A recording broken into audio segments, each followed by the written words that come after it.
ងនេះមុលបងប្រឹងពន្យល់ប្រាប់អូនដូចឆ្អើ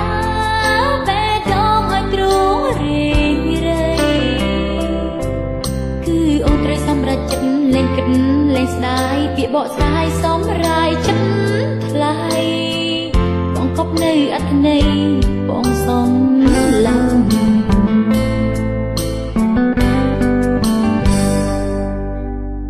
ួនគិតពីគុកកម្មចិនប្រេះស្រាំខំប្រឹងដាក់ដាំជាថ្មីមិនមានទៀមទាអ្វីខ្លាចនឹកជឿចាប់ដឹងខ្លួនថាអូនត្រូវគិតឲ្យឆ្ងាយស្ដាយក៏មិនហ៊ានប្រាប់ដឹងខ្លួនបេះដូងអូនត្រូវស្លាប់ទាំងគ្មានវិចាទឹកភ្នែកស្រីបញ្ជាក់ប្រាប់ថ្លៃជីវ៉ាប្រាប់ថាសូមស្មានលីត្រៀមចិត្តរួចរាល់មិនទ្រាំសោកសៅកុំហៅឲ្យរងវេទនាត្រៀមចិត្តត្រៀមកាយទ្រាំគ្រាលាសុំចេញពីបងรับរងចំឡងទុកម្នាក់ឯង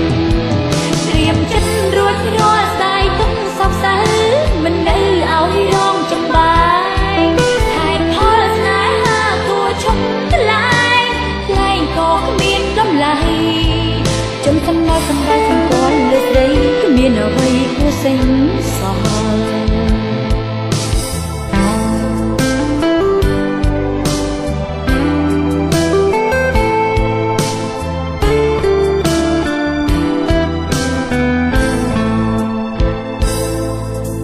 បងភ្លេចអូនឲ្យបាន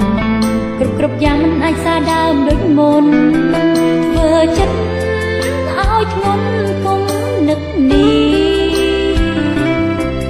មានគេអ្នកនៅរងចាំទទួលគុំឲ្យចិត្តវិទ្នីត្រឡប់ទៅចង់គុំរញរារួចកម្មពីបាមានដឹងខ្លួនច្បាស់ថាអូនមិនអាចមិនហ៊ានបំពេញបេះដូងបងត្រៀមចិត្តរួចរាល់មិនទ្រាំសោកសៅកុំហៅឲ្យរងវេទនាត្រៀមចិត្តត្រៀមកាយទ្រាំគ្រាលាសុំចេញពីបងรับរងចំឡងទុកម្នាក់ឯងត្រៀមចិត្តរួចរាល់ស្ដាយទុកសោកសៅមិននៅឲ្យរងចំបាយហេតុផលស្នេហាគួរឈប់ថ្លៃក៏គ្មានតម្លៃជុំសម័យសម្ដែងសម្គាល់លើស្រីមានអ្វីគួរសេញសល់ជុំសម័យសម្ដែងសម្គាល់លើស្រីមានអ្វីគួរសេញសល់